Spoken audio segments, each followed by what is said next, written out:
Giovanni para ocupar a tribuna.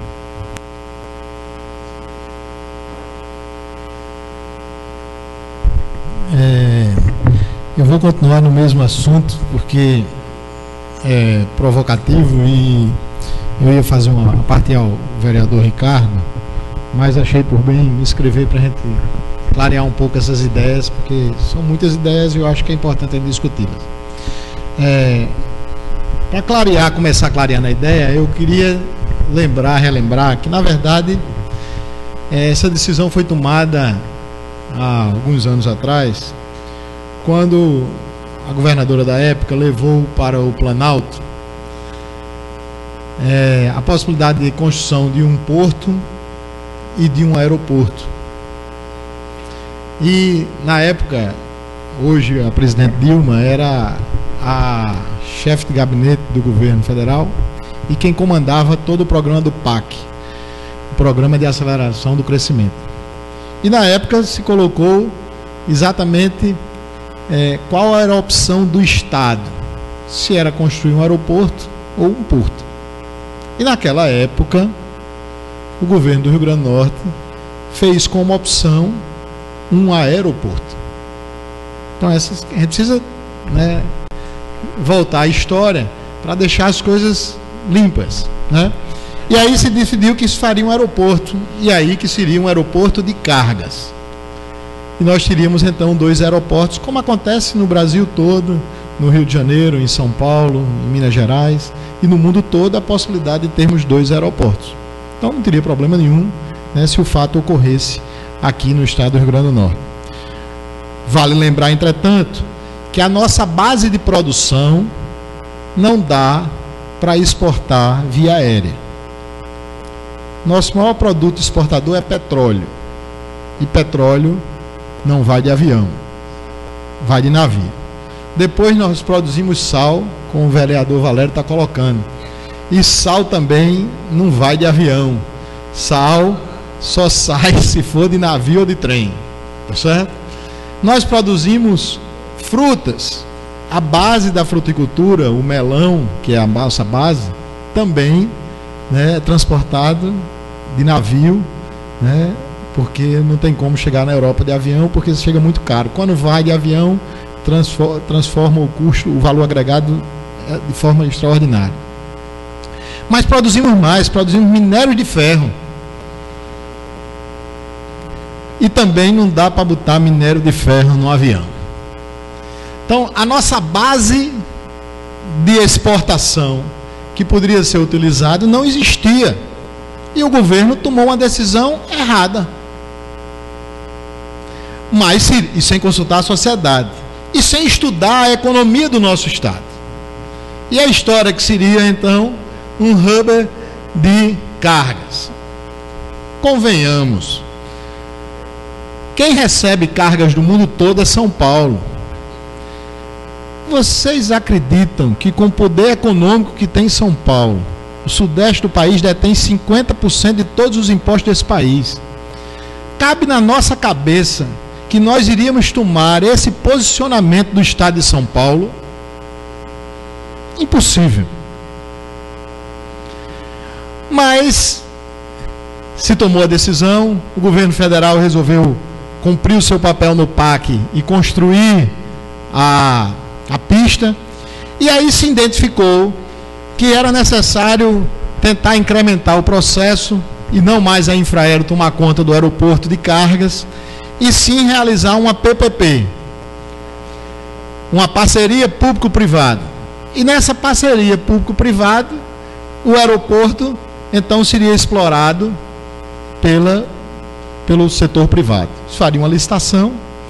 E a primeira coisa, quando se foi fazer o edital de licitação, as empresas interessadas foi colocar lá: espera aí, esse aeroporto não será de cargas, esse aeroporto será um aeroporto de passageiros. E no dia que abrir um aeroporto, necessariamente o outro terá que fechar. E aí nós engolimos mosca, porque não tomamos conhecimento da informação e simplesmente se definiu que seria um aeroporto de passageiros e não um aeroporto de cargas.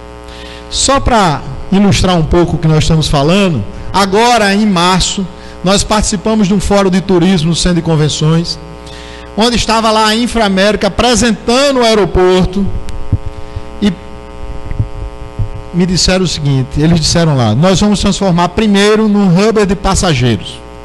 Aí eu disse, legal, pode ser. Ou seja, todo mundo que vier da Europa, vem primeiro para o Rio Grande do Norte.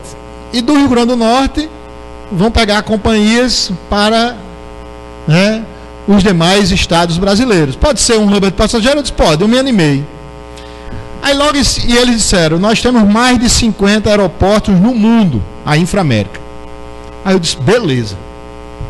Só que depois eles disseram que 50 desses aeroportos estão na América Latina.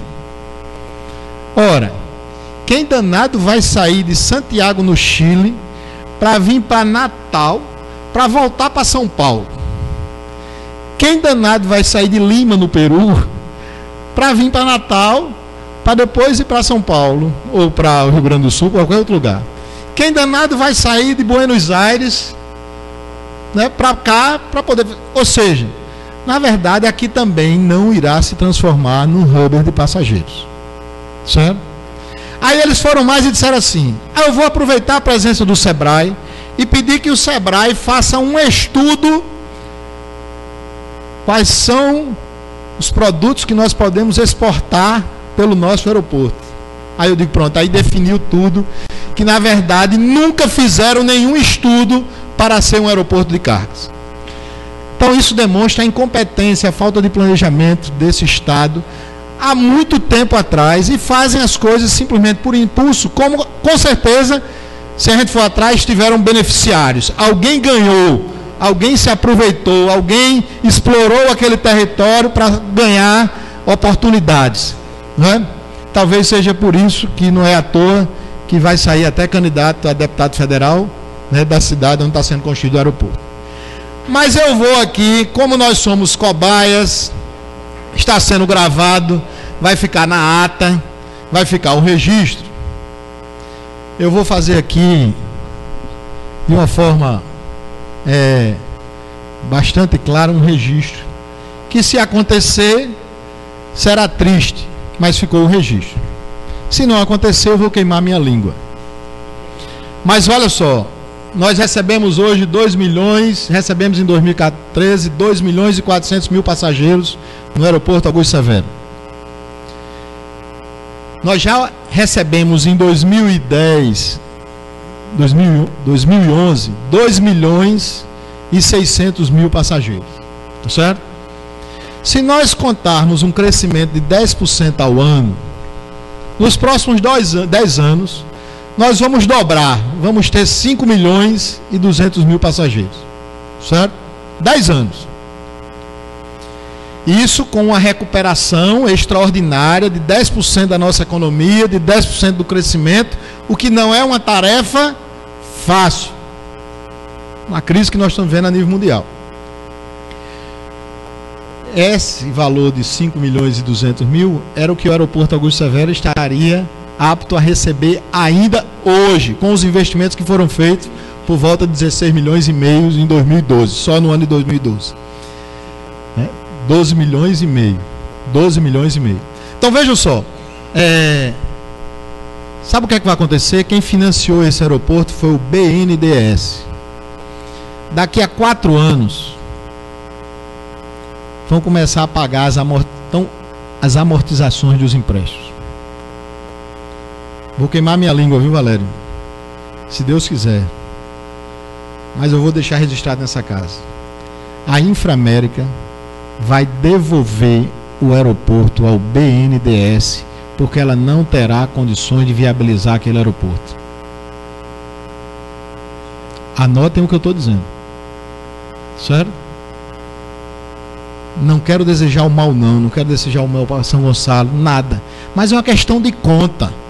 Se você constrói algo para receber 6 milhões e 800 passageiros e só vai receber 2 milhões e 400, a conta não bate. A rentabilidade dela foi comprovada com 6 milhões e 800, não com 2 milhões. E nos próximos 10 anos não vai chegar a ter ocupação de 6 milhões. É conta. Simples. Não significa dizer que o aeroporto vai deixar de funcionar em São Gonçalo. Ela vai continuar funcionando, só que não será mais pela Inframérica, mas sim, tá certo, vai ser a Infraero. O governo vai voltar a assumir aquele aeroporto. Se não acontecer o que nós discutimos aqui na audiência, vereadora Cátia, com o aeroporto do Canadá, que a própria sociedade rejeitou o funcionamento do aeroporto, e foi a sociedade que foi lá e disse assim: para esse aeroporto eu não vou, porque se nós formos considerar o trânsito, é mais negócio sairmos daqui para João Pessoa e pegarmos um voo de João Pessoa para qualquer lugar, do que irmos para São Gonçalo do Amarante. Nós vamos demorar 1h30 daqui para João Pessoa e vamos demorar 2 horas para chegar em São Gonçalo. Então é mais negócio ir para João Pessoa do que efetivamente ir para São Gonçalo. E esse aeroporto se inviabiliza. Mas o que eu quero dizer, eu estou fazendo esse argumento aqui só porque eu quero dizer o seguinte: eu vou discordar da vereadora Cátia, do vereador Clênio e do vereador Ricardo Gugel com relação à história de usar o preto. O preto, porque o preto a gente usa quando morre. E para mim, esse aeroporto não morreu ainda. Nem vai morrer se nós não tomarmos conta dele. Por quê? Não como o aeroporto na concepção que está se imaginando. Logicamente, eu não tenho dúvida que vai deixar de existir São Gonçalo e que vai funcionar lá. Mas nós temos as potencialidades, nós temos que identificar as potencialidades e explorarmos essa potencialidade. Por isso eu concordo sim com ato público, eu concordo sim com manifestações, mas não no sentido de chorar no leito de um morto, mas sim para dizer que os recursos que foram investidos precisam ser transformados de forma produtiva para o município de Parnamirim, para gerar emprego, para gerar renda. Então nós não podemos considerar isso como algo finalizado, mas pelo contrário. Assim como nas crises nós vivenciamos um momento difícil, que é esse que Parnamirim está vivenciando, é sobre ele que nós temos que ter um olhar atento para encontrarmos as nossas oportunidades e explorarmos de forma proativa para o município de Parnamirim, para gerar emprego, para gerar renda. Nós fizemos já a discussão da possibilidade de uso.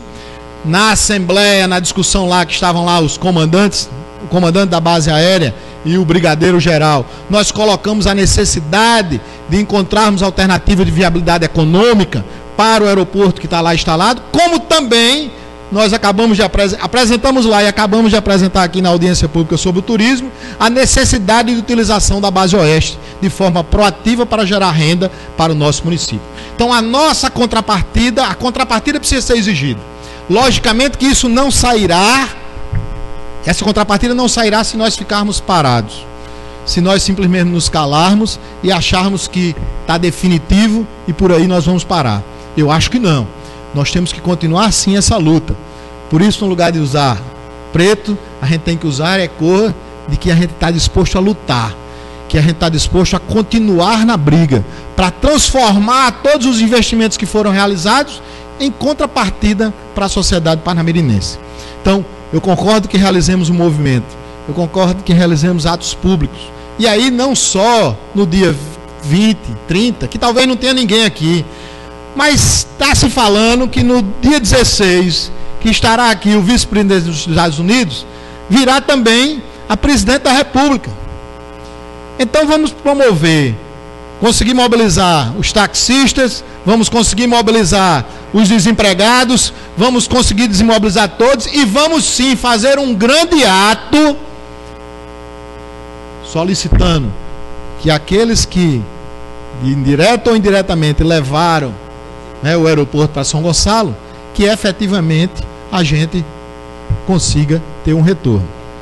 Quando eu falo em ato, não precisa ser de ato de ir para o meio da rua, não. Aquele ato que foi proposto aqui pelo deputado o vereador Batista, retribuiu o deputado a ele, o vereador Batista, que a gente efetivamente chame os os nossos deputados, chame os senadores e coloquem essa situação, que é a situação real. E nós precisamos reverter a posição. Em lutas, se nós não estamos mortos, nós temos capacidade de reversão. Talvez nós tenhamos perdido uma batalha, mas não acredito que tenhamos perdido a guerra. A Assembleia, primeiro informaram que a Infraero não ia participar, porque não tiveram a autorização para participar da reunião. Então, quando foi feita a leitura dessa informação, eu já fiz a minha leitura. Na verdade, foi uma decisão, né, que veio de cima para nem participar do processo de discussão.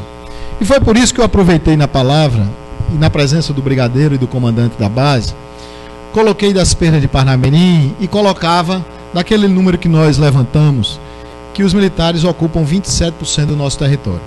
E eu tratei de colocar isso. E eles reagiram logo em seguida, dizendo que não era decisão nenhuma, se a Infraero quisesse tomar conta, tomavam, que não sei o que tal. Eu não vou mais discutir, eu não quero mais discutir a responsabilidade. Quero discutir a solução, porque eu até admito, e disse isso na audiência pública aqui, também na presença do comandante da Barreira do Inferno, que a presença militar ela é importante para o município de Parnamirim.